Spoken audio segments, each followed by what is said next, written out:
Hello hi everybody, this is CS web advocate Vaibhav Chitlangia and आप सबका स्वागत है इस अमेजिंग से ब्यूटीफुल से सेशन में जहां पे जी हाँ, हम ना तो आपसे कंपनी सेक्रेटरी कोर्स के बारे में बात करने वाले हैं, ना ही हम आपसे किसी भी सब्जेक्ट के बारे में बात करने वाले हैं। एक बार तो देख के सबको डर लग गया होगा ना कि सर वापस आ गए, फिर सीएस के बारे में बात करेंगे। सो नो, हम लोग आज सीएस के बारे में कुछ भी बात नहीं करने वाले हैं। हम लोग एक दूसरे ही बहुत ही इंपॉर्टेंट चीज के बारे में बात करने वाले हैं जो शायद आपको हेल्प कर सकता है आपका करियर बेटर बनाने में, या शायद आपका लाइफ चेंज कर सकता है फॉर द बेटर, राइट? ये idea we at yes very very very strongly endorse. And हम लोगों ने सोचा कि अभी जब 22 दिसंबर अटेम्प्ट खत्म हुआ है, जब बच्चे थोड़े फ्री हो जाएंगे तो उनसे हमें ये चीज डिस्कस करना चाहिए, राइट? तो इसलिए हम लोग ये वीडियो बना रहे हैं गाइस। वीडियो सुन लेना, देख लेना, हम लोग जो आइडिया आपको दे रहे हैं, जो ऑप्शन आपको दे रहे हैं वो समझ लेना।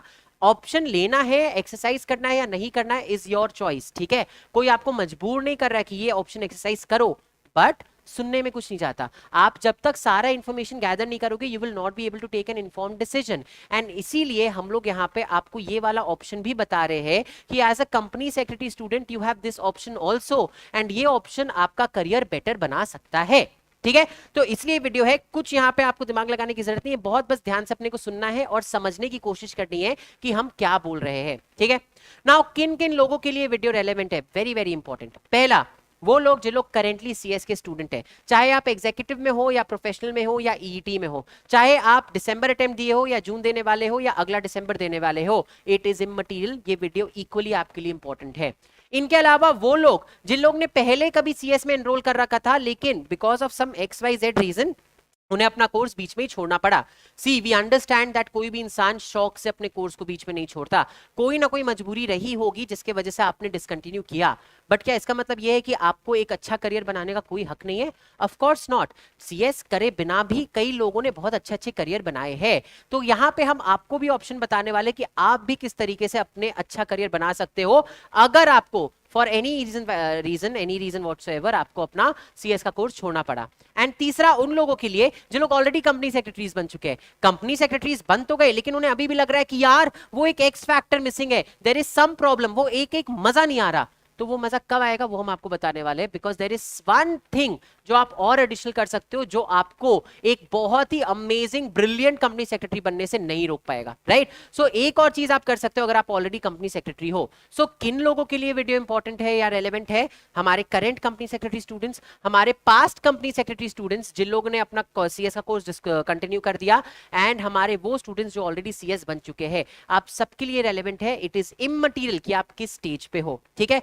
नाउ इस वीडियो में हम किन लोगों से एक्चुअली बात करना चाह रहे हैं, इस वीडियो को देख के समझने के लिए आपका ना माइंडसेट एक पर्टिकुलर तरीके का होना चाहिए। एंड वो माइंडसेट वैसे ही होना चाहिए कि first you want to make a brilliant career, ठीक है? आपने सोचा है कि मेरे को सीएस कंप्लीट करना है और मेरे को सीएस कंप्लीट करके एज अ सीएस एक ब्रिलियंट करियर बनाना है, तो शायद आपको यहां पे एक ऑप्शन मिल जाएगा हाउ टू डू दैट।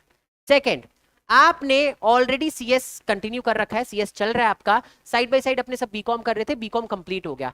अब अपने सोच रहे यार बीकॉम कंप्लीट हो गया, एक ग्रेजुएशन कोर्स हो गया है, टाइम बहुत है हाथ में, एक और ग्रेजुएशन कर लेते, ठीक है? तो क्या किया जा सकता है अगर आपका सीएस करने के दौरान ग्रेजुएशन का कोर्स कंप्लीट हो जाए?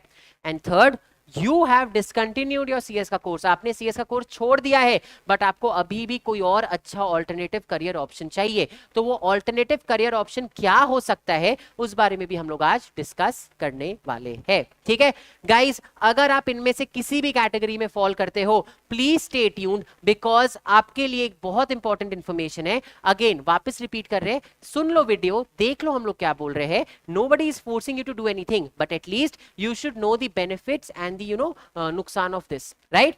तो बताया आपको। चलो नाउ पहले we are gonna discuss about students जिन लोग ने सीएस कोर्स कर लिया है या जिन लोग सीएस कंप्लीट करने के एकदम उम्मीद से आए हुए कि हम सीएस बनेंगे ही बनेंगे, ठीक है? जिन लोगों ने सीएस का कोर्स छोड़ दिया आपसे हम थोड़ी देर बाद बात करेंगे, बट पहले हम इनसे बात कर लेते हैं। तो जिन लोग सीएस कर चुके हैं या जिन लोग सीएस करने वाले हैं, आपको हम एक रियलिटी बता देते हैं, और ये कई लोगों ने फेस भी किया होगा कि जब भी एक कंपनी सेक्रेटरी जाता है जॉब खोजने के लिए तो ऐसे नहीं होता कि आप बस मार्केट में जाओगे बोलोगे आई एम अ सीएस और आपको ऐसे जॉब मिल जाएगा। थोड़ा सा प्रॉब्लम हर इंसान को आता है। इट्स वैसी ही बात हो गई जैसे क्लास 10th में थे तो लोग बोलते थे क्लास 10th में मेहनत कर लो तो उसके बाद लाइफ शॉर्ट है। 10th में मेहनत किया, 11th में आए तो लोगों ने बोला क्लास 12th में मेहनत कर लो उसके बाद लाइफ शॉर्ट है। 12th में मेहनत किया, कॉलेज में आए, लोगों ने बोला अरे बस साथ में सीएस कर लो लाइफ शॉर्ट है। सीएस में एनरोल किया तो लोगों ने बोला प्रोफेशनल तक क्लियर कर लो फिर लाइफ सॉर्ट है। प्रोफेशनल क्लियर किया, ट्रेनिंग कर ली, उसके बाद अब लोग बोल रहे हैं यार जॉब अच्छे से खोज लो, घुस जाओ सेक्टर में, फिर लाइफ सॉर्ट है। मतलब ये दुख खत्म ही नहीं हो रहा। तो ये एक बहुत मेजर प्रॉब्लम होता है। क्यों? इसके 3 रीजंस होते हैं। पहला, आज के जमाने में सीएस के मार्केट में बहुत हाई कंपटीशन है। आज जितने लोग भी एक अटेम्प्ट में कंपनी सेक्रेटरी बनते हैं, सब के सब एक ही पर्टिकुलर जॉब के लिए जा रहे हैं, right? All of you want to have the same job. Now एक अटेम्प्ट में अगर 1000 लोग भी कंपनी सेक्रेटरी बन रहे हैं, उन 1000 के 1000 लोगों को तो सेम जॉब चाहिए, तो मार्केट में कंपटीशन बहुत ज्यादा है। सेकेंडली, वो जो 1000 लोग जो लोग सेम जॉब के लिए जा रहे हैं, सबका क्वालिफिकेशन सेम होता है। मतलब सबके सब सीएस है ना, तो सबके सब लोगों ने सेम चीज पढ़ के आई है, तो क्वालिफिकेशन सेम है। तो जब आप सामने जाओगे किसी इंसान के इंटरव्यू देने, तो वो आपको सिलेक्ट क्यों करेगा एंड दूसरे बंदे को सिलेक्ट क्यों नहीं करेगा? उसको भी तो रीजन चाहिए ना कि आपको सिलेक्ट करें दूसरे को रिजेक्ट करे। बट आप सब लोग इक्वली क्वालिफाइड हो, तो वो एक बहुत बड़ा प्रॉब्लम होता है। एंड बिकॉज इतना हाई कंपटीशन है एंड सब सेम लेवल के लोग आए हुए हैं, हम लोग नेगोशिएट कर लेते हैं प्राइस में। मतलब जो इंटरव्यूअर्स होते हैं वो बोलते हैं ठीक है सब लोग सेम लेवल के हैं, हम तुमको 15,000 देंगे, तुम रुकोगे क्या? अब आपको पता है कि मार्केट में कंपटीशन इतना ज्यादा है, तो अपने फिर लो सैलरी के लिए भी सेटल कर जाते हैं। ठीक है, तो 3 मेन प्रॉब्लम होता है। पहला, एक बहुत ही हाई कंपटीशन। दूसरा, जो हमारे पियर्स होते हैं, जो हमारे साथ इंटरव्यू में बैठे होते हैं, वो इक्वली क्वालिफाइड होते हैं। एंड तीसरा, जो पे होता है वो इनिशियल फ्यू डेज में बिकॉज ऑफ दीज रीजंस थोड़ा सा लो हो जाता है। ये प्रॉब्लम्स आप पूछ लो जाके एक नए कंपनी सेक्रेटरी को, जिसने अभी काम करना स्टार्ट किया है, फेस करना पड़ता है। तो सर क्या जरूरी है ये प्रॉब्लम्स फेस करना? देखो, ये प्रॉब्लम यूनिवर्सल है, सबको आएगा, बट अपने हमारे लिए ये प्रॉब्लम को कम कर सकते हैं, वो हमारे हाथ में है। तो क्या ऐसा कोई सोल्यूशन है? Of course there is some solution for that, but वो सोल्यूशन हम आपको बताएंगे इसी वीडियो में। ये वीडियो उसी के लिए बनाया गया है ताकि हम आपसे डिस्कस कर सके कि ऐसा हम लोग क्या कर सकते हैं कि हमें ये प्रॉब्लम फेस करने की जरूरत ना पड़े। बट इससे पहले कि हम सोल्यूशन की तरफ जाए, I want to discuss with you कि रिक्रूटर्स जो जॉब देने के लिए आते हैं, वो लोग जब भी किसी इंटरव्यू में जाते हैं तो वो लोग लोगों में क्या देखते हैं? पहला चीज जो वो लोग देखते हैं, वो देखते हैं कि क्या आप एक कंपनी सेक्रेटरी जैसे क्वालिफाइड हो। ऑब्वियस का बात है, अगर सीएस के लिए जॉब के लिए आए हैं लोग, तो यही ना देखेंगे कि क्या आप एक सीएस जैसे क्वालिफाइड हो। दूसरा चीज देखते हैं कि आपको प्रैक्टिकल एक्सपीरियंस है क्या। आप सीएस जैसे क्वालिफाइड हो तो ऑब्वियस की बात है कि आपने थियोरेटिकली तो सब चीज पढ़ लिखा है, बट क्या आप प्रैक्टिकली क्वालिफाइड हो? तो भाई आईसीएसआई ने आपका ट्रेनिंग का पूरा सिस्टम इसलिए तो स्टार्ट किया था ताकि आपको प्रैक्टिकल एक्सपीरियंस मिल जाए। तो जितने भी कंपनी सेक्रेटरीज जाते हैं उनको प्रैक्टिकल एक्सपीरियंस भी मिलता ही है, सबके पास रहता है। तीसरा चीज वो देखते हैं कि भाई कोई एडिशनल क्वालिफिकेशन है कि नहीं। Now this is the game changer. आज कोई भी कंपनी सेक्रेटरी जाए, उन सबके पास academic qualification as a CS होता है, उन सबके पास प्रैक्टिकल एक्सपीरियंस होता है, बट उन लोगों के पास एडिशनल क्वालिफिकेशंस नहीं होता। सबके पास कोई एडिशनल क्वालिफिकेशन सीएस के अलावा कोई प्रोफेशनल डिग्री हो, ये जरूरी नहीं होता। तो सोल्यूशन क्या है? ऐसा आप क्या कर सकते हो कि आपको जॉब देने वाला इंसान सिलेक्ट कर ले ओवर एवरीबॉडी एल्स? सोल्यूशन यही है कि जाइए और एक एडिशनल क्वालिफिकेशन लेके आइए। जब हमें पता है कि एकेडमिक क्वालिफिकेशन सीएस जैसा और प्रैक्टिकल एक्सपीरियंस सबके पास होगा, हमें कुछ अलग करना है इनके अलावा, तो आप प्रैक्टिकल एक्सपीरियंस और एकेडमिक क्वालिफिकेशन लो सीएस का, बट साथ ही साथ ये तीसरा एडिशनल क्वालिफिकेशन भी ले लो, because that is what will make you apart, will make you stand apart from your peers, right? अब सर आप कैसी बातें कर रहे हो, एडिशनल क्वालिफिकेशन ले लो। एडिशनल क्वालिफिकेशन क्या हलवा होता है? कोई भी एडिशनल क्वालिफिकेशन हम कैसे ले सकते हैं? तो नहीं, हम आपको ये नहीं बोल रहे कि कोई भी रैंडम कोर्स ज्वाइन कर लो, एक तरफ सीएस कर रहे हो और दूसरी तरफ इंजीनियरिंग कर लो, एक तरफ सीएस कर रहे हो और दूसरी तरफ मेडिकल कर लो। नहीं, हम आपको रैंडम कोर्स नहीं ज्वाइन करने बोल रहे हैं। ठीक है, हम लोग बैठ के भी एनालाइज करेंगे कि अगर हम लोग एडिशनल क्वालिफिकेशन लेने की बात भी कर रहे हैं, तो वो एडिशनल क्वालिफिकेशन सिलेक्ट कैसे किया जाए। ठीक है, तो 5 फैक्टर्स है जो कि एक कंपनी सेक्रेटरी स्टूडेंट के लिए काफी रेलेवेंट होता है जब आप एक एडिशनल क्वालिफिकेशन की बात करते हो। पहला फैक्टर कि एक कोर्स जो भी आप एडिशनल क्वालिफिकेशन ले रहे हो, वो ऐसा होना चाहिए कि वो सीएस को कॉम्प्लीमेंट करता हो। कॉम्प्लीमेंट करता हो मतलब एज अ सीएस आपने बहुत कुछ पढ़ रखा है, ठीक है, आपके उस पढ़ाई को, उस नॉलेज को कॉम्प्लीमेंट करता हो। सीएस का जो काम होता है उस काम को और बेटर करने में आपका हेल्प करता हो, राइट? वैसा कोर्स होना चाहिए, तभी कोई फायदा होगा। नहीं तो आप एज अ कंपनी सेक्रेटरी जाओगे और बोलोगे मेरे पास तो ना एक इंजीनियरिंग का भी डिग्री है। ओके, तो तुम एज एन इंजीनियरिंग का डिग्री को तुम अपने सीएस के काम में क्या काम लाओगे? कोई काम नहीं पड़ेगा। तो वो क्वालिफिकेशन होना नहीं होना बराबर होता है, राइट? तो हमें ऐसा कोर्स खोजना है जो आपके सीएस के काम को कॉम्प्लीमेंट करे। ठीक है, दूसरा, ऐसा कोर्स जो आपके सीवी को स्ट्रांग बनाए, मतलब जो आपको बहुत अट्रैक्टिव बना दे कि जॉब रिक्रूटर, जॉब देने वाला जब आपका सीवी देखे तो वो सीवी देख के बोले मेरे को यही बंदा चाहिए, मेरे को कोई और बंदा चाहिए नहीं, तो अपने को वैसा कोर्स करना है। ये छोटे मोटे डिप्लोमा वगैरह उतने स्ट्रांग नहीं होते, you have to have a very strong academic qualification, very strong extra academic degree for that. Third, now आपने सीएस में कॉर्पोरेट लॉ से रिलेटेड, कंप्लायंस से रिलेटेड, एथिक्स से रिलेटेड बहुत सारा इंफॉर्मेशन गेन किया है। अब अगर आप चाह रहे हो कि आप ऐसा कोर्स सिलेक्ट करो जो आपके सीएस के कोर्स को कॉम्प्लीमेंट करे, जो आपके सीवी को स्ट्रांग बनाए, तो नेचुरली जो आप एडिशनल कोर्स करने की बात कर रहे हो वो वैसा होना चाहिए जो आपके सीएस के नॉलेज को और बढ़ा दे। ठीक है, वैसा ही कोर्स होना चाहिए, वो कोई ऐसे एवई वैवई कोर्स, रैंडम कोर्स, मतलब डिजाइनिंग का कोर्स करके आके वैसा नहीं, ऐसा कोर्स जो आपके सीएस के नॉलेज को और एनहांस कर दे। ठीक है, उसके बाद आता है टाइम। नाउ अब सीएस में ऑलरेडी हम लोगों ने सीएस करते करते 5 साल लगा दिया 12th के बाद, भाई अब आप एक और 5 साल वाला कोर्स बोल दोगे तो भैया हम कमाएंगे कब, right?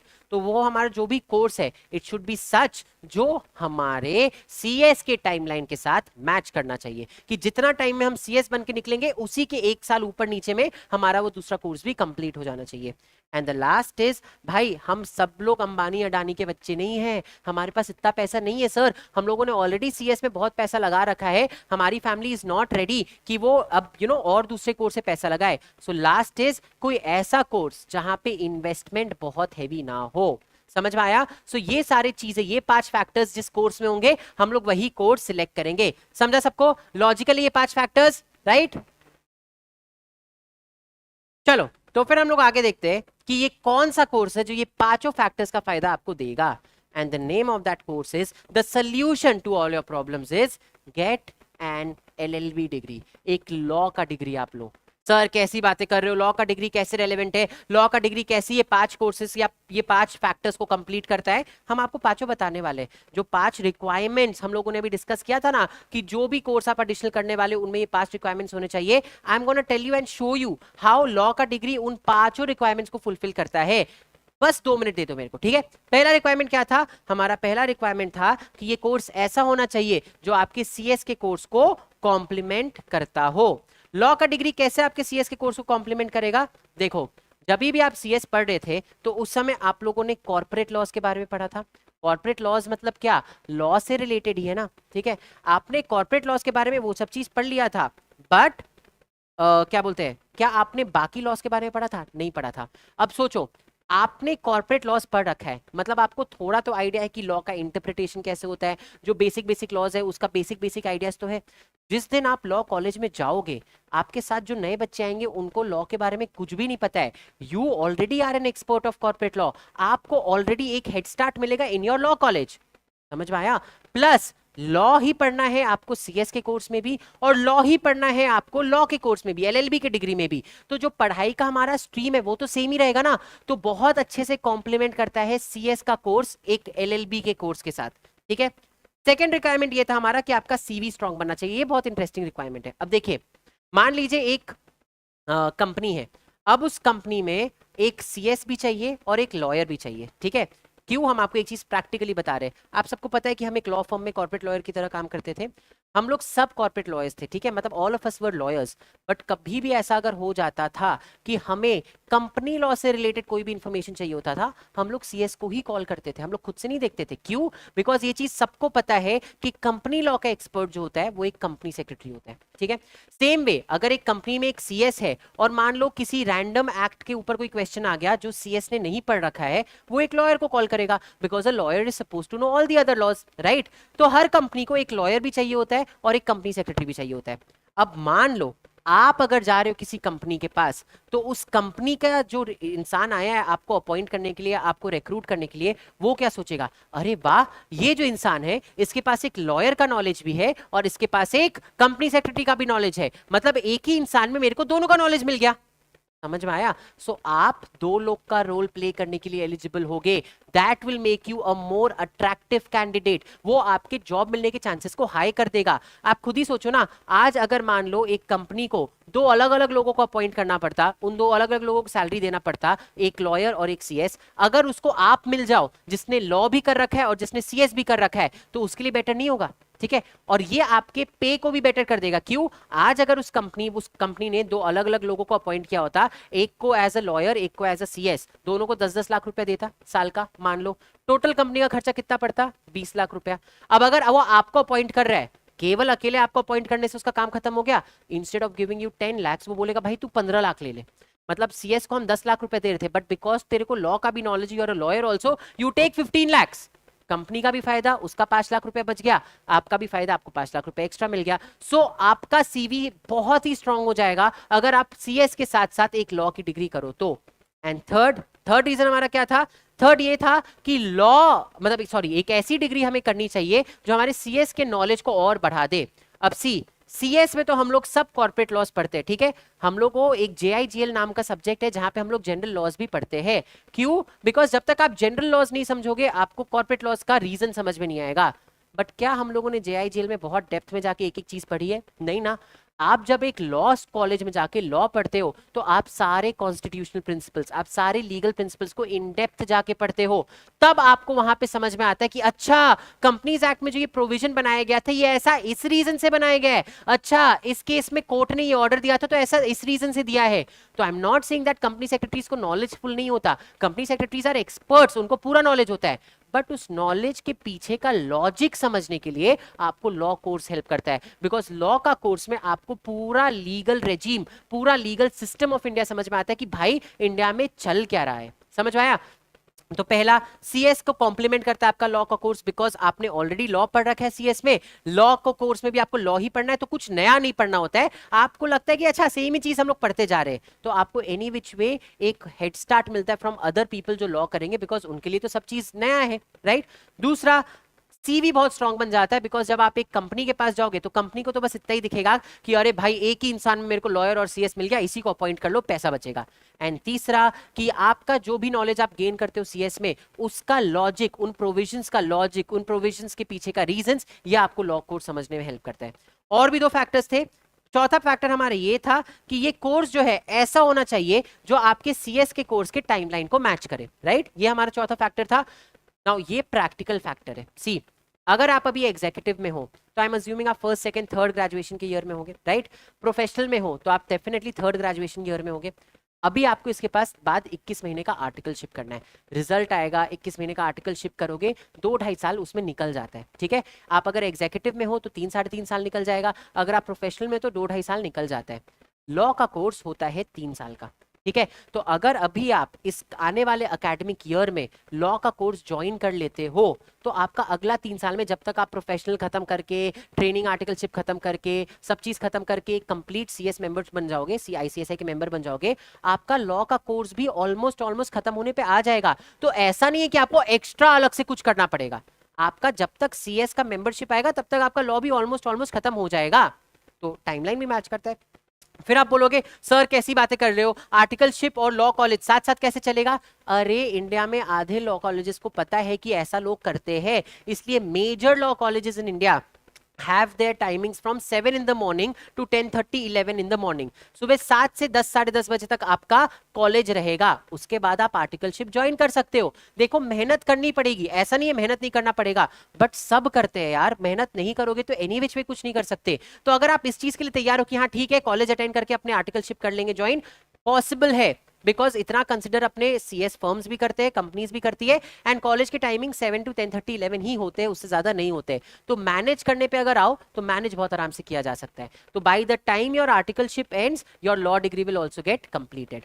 And the last and सबसे अच्छा फायदा, सर एक कोर्स में ऑलरेडी घर का इतना पैसा लग चुका है, हम लोग दूसरा कोर्स में और पैसा नहीं लगा सकते। पूरे इंडिया में जितने लॉ कॉलेजेस है, most of these law colleges charge 10,000 to 30,000 every year. हर साल का उनका फी 10,000 से 30,000 के बीच में होता है मेजरली, ठीक है। अब वो प्राइवेट कॉलेजेस और जो बड़े बड़े कॉलेजेस उनका बात हटा दो, बट नॉर्मल कॉलेजेस का 10,000 से 30,000 तक का फी होता है हर साल का, ठीक है। नाउ 3 साल का मतलब कितना? 90,000 फी। यार इतना तो अपने आर्टिकलशिप का पैसा बचा बचा के भी कर सकते हैं ना, बट सोचो कितना अच्छा जंप स्टार्ट होगा आपको। तो आई अंडरस्टैंड थोड़ा सा एक्स्ट्रा पैसा लग रहा है जो अपने बहुत आराम से मैनेज कर लेंगे, बट इससे आपके जॉब के चांसेस और आपके पैकेज के चांसेस बहुत हाई बन जाते हैं, राइट। तो ये पांचों फैक्टर्स जो हमारे थे, जो हम लोग ने सोचा था कि हम वही कोर्स करेंगे जो ये पांचों फैक्टर्स पे खड़े उतरता है, उन पे एक ही कोर्स बैठता है और वो है आपका लॉ का कोर्स। इस डिग्री को बोला जाता है एलएलबी का डिग्री। 3 साल की डिग्री होती है बीकॉम के बाद अगर आपने किया तो, और अगर आपने क्लास 12th के बाद जस्ट ज्वाइन करने का सोचा तो 5 साल की डिग्री होती है। 5 साल में आपको बीकॉम प्लस एलएलबी दोनों मिल जाता है, ठीक है। तो ऑप्शन बहुत बढ़िया है, हमारे पूरे इसमें सेट होता है। नाउ किस तरीके से इस ये लॉ का कॉलेज में एडमिशन मिलेगा? सर आपने बता दिया फायदा बहुत है, बट हमें तो कुछ पता ही नहीं है कि लॉ कॉलेज में एडमिशन कैसे लिया जाता है। तो सी, लॉ कॉलेजेस आईसीएसआई की तरह नहीं चलते, उसमें कॉलेज जाना पड़ता है। तो सबसे पहले आप एक एंट्रेंस टेस्ट के लिए तैयारी करते हो। इन कॉलेजेस में एडमिशन लेने के लिए आपको एंट्रेंस टेस्ट देने पड़ते हैं ना। कुछ इंपॉर्टेंट एंट्रेंस टेस्ट हम यहाँ पे लिस्ट डाउन कर चुके हैं, जैसे डीयू के लिए DU LLB, then एलसैट, एसलैट, एमएचसीटी, CUET, सीयूएलईई, NMIMS, ऐसे करके डिफरेंट डिफरेंट लॉ कॉलेजेस के एंट्रेंस टेस्ट होते हैं। एक बार आपने वो एंट्रेंस टेस्ट पे टेस्ट दे दिया, उसके बाद आप उसके रिजल्ट का वेट करते हो, ठीक है। एंट्रेंस टेस्ट का जो रिजल्ट आता है उसके बेसिस पे आपको रैंक मिलता है, और ये गाइस बहुत इंपॉर्टेंट है। एंट्रेंस टेस्ट के रिजल्ट के बेसिस पे आपको रैंक मिलता है, एंड उस रैंक के बेसिस में आपको कॉलेज मिलता है। सो एंट्रेंस टेस्ट में पास होना या फेल होना डज नॉट मैटर, पास सब हो जाते हैं। एंट्रेंस टेस्ट में क्या मैटर करता है कि आप अच्छा रैंक लेके आओ, जिसके लिए तैयारी करनी पड़ती है।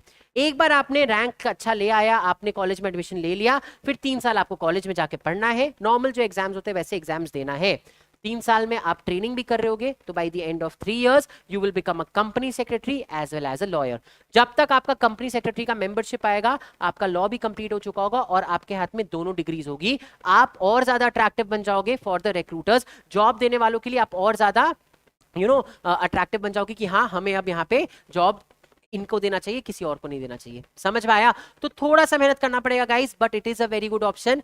सर आप ऐसे कैसे बोल सकते हो it is a very good option? Because I don't know if you know और not, but I myself have done CS and law together. मैंने दोनों चीज साथ में किया है। मैंने उस मतलब I have lived through that experience. मेरे को पता है कि किस वजह से मेरे को जॉब मिला, किस वजह से मेरे को जॉब मिलना was a comparatively easier thing than my competitors या माई पियर्स, कि कितने प्रॉब्लम्स उन्होंने फेस किया और मेरे को कितना कम प्रॉब्लम फेस करना पड़ा। तो all of that I know, and इसलिए I wanted to tell you guys कि it is a very good option. मेहनत करना पड़ता है गाइस, बट करो यार, करो, बिकॉज लाइफ बनाने का एक ही मौका मिलता है, उसको जाने मत दो हाथ से। समझ में आया सबको? सो ये पूरा आइडिया था जो हम आपके सामने फ्लोट करना चाह रहे थे। यस, सीएस के बाद जॉब मिलने में थोड़े बहुत प्रॉब्लम्स होते हैं, बट वो प्रॉब्लम हर जगह एग्जिस्ट करता है। हमारे हाथ में है कि हम कितना अच्छे से उस प्रॉब्लम को डील कर सके, एंड उस प्रॉब्लम को बहुत अच्छे से डील किया जा सकता है अगर आप स्मार्टली एक एडिशनल क्वालिफिकेशन ले लो। समझ में आया सबको? ठीक है। तो ये था बात अबाउट दोज पीपल जिन लोग अभी सीएस कर रहे हैं, जिनका सीएस कंप्लीट हो चुका है, या फिर जिन लोग सीएस कंप्लीट करने वाले हैं। But there will also be some people जिनके बारे में स्टार्टिंग में बोले थे, जिन्होंने सीएस की स्टडीज को डिसकंटिन्यू कर दिया, जिन्होंने बोला कि यार हमें सीएस नहीं करना। उनके लिए क्या ऑप्शन है? या वैसे लोग जिन्होंने अपना ग्रेजुएशन कंप्लीट कर लिया है, जिनको सीएस से कोई रिश्ता नाता नहीं है और उनको अभी आगे कुछ करना है, क्या आपके लिए लॉ कोर्स इंपॉर्टेंट है या आपके लिए लॉ कोर्स रेलेवेंट है? गाइस कहीं पे भी लॉ कोर्स में ऐसा नहीं लिखा हुआ है कि हम लोग को सीएस वाले बच्चे ही चाहिए। एक बच्चा जो सीएस कर रहा होता है उसकी लॉ कोर्स बहुत अच्छा एडवांटेज देता है, बट अगर आप सीएस नहीं कर रहे हो या अगर आपने सीएस बीच में छोड़ दिया तो भी आपको बहुत अपॉर्चुनिटीज है लॉ कोर्स के अंदर, अगर आप केवल लॉ में एनरोल कराते हो खुद को। इससे रिलेटेड कुछ क्वेश्चंस आपके मन में जरूर आ रहे होंगे। याद रखिए guys, I am talking about those people जिन लोग सीएस छोड़ चुके हैं या जिन लोग ग्रेजुएशन कर लिए हैं एंड उन लोग को अब कुछ और करना है। They have nothing to do with CS, उन्होंने सीएस एनरोल भी नहीं किया था। ठीक है, क्या केवल लॉ कोर्स करना एक आपको अच्छा करियर ऑप्शन देता है? तो सी, सबसे पहला क्वेश्चन, क्या लॉयर्स के लिए कहीं पे भी लिखा हुआ है कि जरूरी है कि तुम कंपनी सेक्रेटरी कोर्स लेके आओ? Of course not. लॉयर्स के लिए कंपनी सेक्रेटरी कोर्स करना जरूरी नहीं होता। एग्जाम्पल मतलब there are lot of people जिन लोगों ने, अभी हम आपको बताएंगे आगे जाके, बट कहीं पे भी कोई भी जगह ये नहीं लिखा हुआ है कि लॉयर अगर आप बन रहे हो तो आपको कंपनी सेक्रेटरी का कोर्स करना जरूरी है। ठीक है। सेकेंड, क्या आप लॉ फील्ड में एक बहुत ही बढ़िया करियर बना सकते हो without any prior knowledge of corporate laws? मतलब सीएस के स्टूडेंट्स को ये फायदा होता है कि आप पहले से कॉर्पोरेट लॉज का नॉलेज रखते हो एंड देन आप लॉ का कोर्स में जाते हो। बट अगर कोई इंसान जिसने आज तक कभी भी लॉ कोर्स में जाने से पहले कभी भी लॉ के बारे में कुछ नहीं पढ़ा है, उसको कोई पता ही नहीं है कि कॉर्पोरेट लॉज में क्या है, क्या वो अच्छे से कोई करियर बना सकता है in the field of law? Yes, बहुत आराम से बहुत अच्छे से करियर बना सकता है। सर आप बस बोलने के लिए बोल रहे हो, आई एम श्योर अगर कॉर्पोरेट लॉज में अपना करियर बनाना है तो आपको पहले से सीएस की डिग्री होनी चाहिए। तो क्या ऐसा कोई है जिसने केवल एलएलबी डिग्री लेके बहुत अच्छा करियर बनाया है? I can name hundreds of people, but 4 eminent लोग जो इंडिया में काफी काफी काफी फेमस है उनके बारे में आपको बता रहे। फर्स्ट फोटो जो आप देख रहे हो from your right hand side, that is mister Ram Jethmalani, late mister Ram Jethmalani. सब लोग इनको जानते हैं। क्या इनके पास सीएस का डिग्री था? नहीं, but what an amazing lawyer. ठीक है, सेकेंड फोटो जो है वो जिया मोदी की फोटो है। Zia Modi is the founding and managing partner of AZB and partners, जो इंडिया का लीडिंग लॉ फर्म है, like the best law firm in India. Zia Modi is the best corporate lawyer that India has ever had. But क्या उनके पास, and she is a corporate lawyer, हाँ, she is not a litigation lawyer. But क्या जिया मोदी के पास CS की degree है? नहीं है, उन्होंने केवल एलएलबी की डिग्री की and still she rules the country like anything. ठीक है, थर्ड हमारे chief justice of India mister justice D Y Chandrachud है। क्या उनके पास सीएस की डिग्री है? नहीं, जस्टिस डीवाई चंद्रचूड़ के पास सीएस की डिग्री नहीं है, but see he is the chief justice of India. तो अगर आप केवल लॉ डिग्री करते हो ना तो आपके लिए तो करियर ऑप्शंस खुल के आएंगे। Fourth is advocate Geeta Luthra from Luthra and Luthra Partners. ठीक है, she is one of the leading criminal lawyers in India, मतलब द बेस्ट क्रिमिनल लॉयर्स में अगर आप नाम लिखोगे तो गीता लूथरा का नाम आएगा ही आएगा। सो यस, लॉ फील्ड में अगर आप कंपनी सेक्रेटरी कोर्स नहीं करते हो तो उसके बाद भी कई सारे ऑप्शंस होते हैं गाइज, एंड ऑप्शंस लड़कों एंड लड़कियों के लिए बराबर है। इसलिए यहाँ पे हम 2 फीमेल्स एंड 2 मेल्स का नाम बताए हैं। कॉर्पोरेट लॉ फील्ड में भी फीमेल है, क्रिमिनल लॉ फील्ड में भी फीमेल है, जुडिशरी में भी लोग है, हर जगह। Ram Jethmalani was even the law minister of India for some time, he was also member of the parliament, he was what has he not done?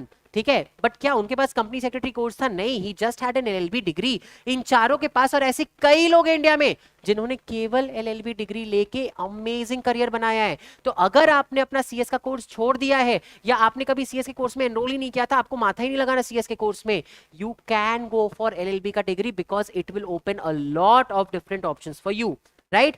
Sir different options, क्या डिफरेंट ऑप्शंस? ये देख लो आप, यहां पे हम लोगों ने एक लिस्ट बना के रखा है जहां पे एज अ लॉयर आप अलग अलग करियर ऑप्शंस देख सकते हो एंड उसका स्टार्टिंग सैलरी क्या होता है। सो एज अ लॉयर आप लिटिगेशन में जा सकते हो। लिटिगेशन मतलब कोर्ट के पास जब अपने जाते हैं ना लड़ाई करने के लिए, उसको लिटिगेशन बोला जाता है। उसका स्टार्टिंग सैलरी दिया गया है। आपको लिटिगेशन नहीं करना है, आपको जज बनना है, लॉ करने के बाद आप जज बन सकते हो जाके, उसका सैलरी दिया गया है। आपको वो भी नहीं करना है, आपको गवर्नमेंट ऑफिसर बनना है, you want to become an IAS officer, an IPS officer, go for UPSC and all, या आपको मान लो जैग करना है, मतलब आर्मी में ऑफिसर बनना है, उसका भी यहाँ सैलरी दिया गया है। देन आता है law firms, AZB and partners, Khaitan and companies, Shardul Amalchand Mangaldas, Cyril Amarchand Mangaldas, there are Trilegal, there are so many different law firms. वहां पे भी आप जाके एज अ कॉर्पोरेट लॉयर या एज अ लिटिगेशन लॉयर काम कर सकते हो, उसका भी स्टार्टिंग सैलरी दिया गया है। देन वी हैव कॉर्पोरेट्स, हमें लॉ फर्म में नहीं जाना, हमें 9 to 5 काम करना है, तो हर कंपनी के पास इन हाउस लॉयर्स होते हैं जिनको कंपनी खुद से अपॉइंट करती है, अपने पास रखती है। आप वहां पे भी जा सकते हो, उनका भी स्टार्टिंग सैलरी हम लोगों ने यहाँ दे रखा है। अगर आपको ये सब नहीं करना है तो आप मेरे जैसे आके टीचिंग कर सकते हो, because academia is also very very very upcoming field in law. आप लॉ कॉलेजेस ज्वाइन कर सकते हो, आप डिफरेंट इंस्टीट्यूट ज्वाइन कर सकते हो, so that is also there. Then we have legal journalism, जो लॉयर्स लॉ से रिलेटेड न्यूज के बारे में बात करते हैं, आप वो कर सकते हो। एलपीओ कर सकते हो, मतलब ऑप्शंस आर इनॉर्मस। ठीक है, अगर आप सीएस के साथ कर रहे हो तब आप एक एक्सपर्ट बन के ऑप्शंस खोजते हो, अगर आप केवल लॉ कर रहे हो तो भी आपके पास इनॉर्मस ऑप्शंस है। अगर आप एक लॉयर बन रहे हो, you just need to decide what you want to do, you just have to take a call. क्या आप तैयार हो? क्या आप रेडी हो इस चीज को करने के लिए? मेहनत लगती है। मेहनत किस चीज में लगती है? आज एक सीए को भी लगती है, सीएस को भी लगती है, डॉक्टर को भी लगती है, लॉयर को भी लगती है। मेहनत हर चीज में लगती है। एक बिजनेसमैन को भी इक्वली मेहनत करना पड़ता है। आज टीचर्स भी इक्वली मेहनत कर रहे हैं। ऐसा कोई भी फील्ड नहीं है जहां मेहनत नहीं लगता। आप कितना मेहनत करते हो उससे आपका आगे का जिंदगी थोड़ा इजी या थोड़ा डिफिकल्ट हो जाता है, राइट? क्या आपको अपने अपने आप से आपको एक ही क्वेश्चन आज पूछना है, क्या आप मेहनत करने के लिए रेडी हो अपना लाइफ को आगे जाके इजी बनाने के लिए? बिकॉज सी बीकॉम के साथ सीएस करना इज वेरी इजी, सीएस छोड़ के कोई नॉर्मल सा डिग्री कर लेना इज वेरी इजी, लॉ के बारे में सोचना भी नहीं इज वेरी इजी, बट उसमें आगे जाके स्ट्रगल्स भी बराबर ही होते हैं। लॉ डिग्री करना, चाहे आप सीएस के करंट स्टूडेंट हो, आप सीएस बन चुके हो या आपने सीएस की पढ़ाई ड्रॉप कर दी, is a very very very good option जो आपको अभी मेहनत जरूर कराएगा बट आगे जाके डेफिनेटली डेफिनेटली डेफिनेटली आपको फायदा देगा ही देगा। So please think about it guys. I know new year's का टाइम है, I don't want to pressure you all a lot, but अभी हमारे पास बहुत टाइम है, आराम से सोचो, इस आइडिया को दिमाग में रखो and see if you want to go on this path. ठीक है, हेल्प करने के लिए हम लोग सब है। सो अगर आपको कोई भी फर्दर क्वेश्चंस या डाउट्स हो तो Yes Academy is always there for you all. आप हमें कहीं पे भी, ये हमारा ऑफिस एड्रेस है, यहाँ पे आप हमें मिल सकते हो, ये हमारे कॉन्टैक्ट नंबर्स है, आप इस पे कॉल कर सकते हो। आज का दुनिया इंस्टाग्राम का, तो हमें इंस्टाग्राम भी डालना पड़ा, this are Instagram ID and हमारा ईमेल एंड वेबसाइट के बारे में भी यहाँ पे दिया गया है। एडिशनली गाइज, इस वीडियो के डिस्क्रिप्शन पे एक गूगल फॉर्म है, प्लीज उस गूगल फॉर्म को हमें भर देना आप। बहुत ही सिंपल सिंपल क्वेश्चंस वहां पे दिए गए सो दैट हमें पता चलेगा कि ऐसे कितने बच्चे जिन्हें हमारी हेल्प चाहिए। तो please it's a humble request, अगर आपको ये पसंद आया हो या if you are even thinking about कि शायद आप लॉ के बारे में कभी सोच सकते हो, प्लीज इस गूगल फॉर्म को भर देना so that we will be able to reach out to you and help you out. ठीक है, so I really really really hope कि आज के इस छोटे से सेशन में I have been able to bring out this idea. हम ये आइडिया जो कई लोगों को पता नहीं था वो आपके दिमाग में डाल पाए हैं। Nobody is forcing you to do this guys, again कोई आपको फोर्स नहीं करना ये करने के लिए, बट सोच लो बड़ा इस बारे में, थोड़ा सा एक बार सोच लो इस बारे में, because this will definitely definitely definitely help you out. And अगर इसके बारे में कोई भी फर्दर क्वेश्चन या डाउट है, लॉ कैसे होता है, क्या करते हैं, किस लिए करते हैं, कितना मेहनत करना पड़ेगा, कौन सा एग्जाम देना है, कब देना है, तैयारी कैसे करनी है, कुछ भी आपको अगर हेल्प चाहिए, ये डिटेल्स है, यहाँ पे कांटेक्ट करो। गूगल फॉर्म जो दिया गया उसको प्लीज फिल कर देना, बिकॉज हम लोग फिर आपको खुद ही आगे से आके कांटेक्ट करके पूछ लेंगे कि भाई मतलब what help do you want from us. ठीक है, so there is nobody who is shying away from help, you don't shy away from asking for help, we are ready to help you out. आप लोग डरो मत हमसे help मांगने के लिए। ठीक है, बस इससे ज्यादा हम आपका टाइम नहीं लेंगे, बिकॉज आई नो आपने जस्ट अटेम्प्ट खत्म किया है, कई लोग जस्ट अभी न्यू ईयर्स के मूड में होंगे, कई लोग वेकेशन कर रहे होंगे, I know all of that. So go enjoy your new years and I will see you guys on the other side of 2023। New year है, न्यू ईयर में मिलेंगे and I really really really hope कि इस new year आप अपने लिए ये positive step लेने की जरूर सोचो, राइट? तो ऑन दैट नोट आपसे मिलेंगे बहुत ही जल्दी, तब तक के लिए हंसते रहिए, खुश रहिए and a very happy new year to you all. धन्यवाद।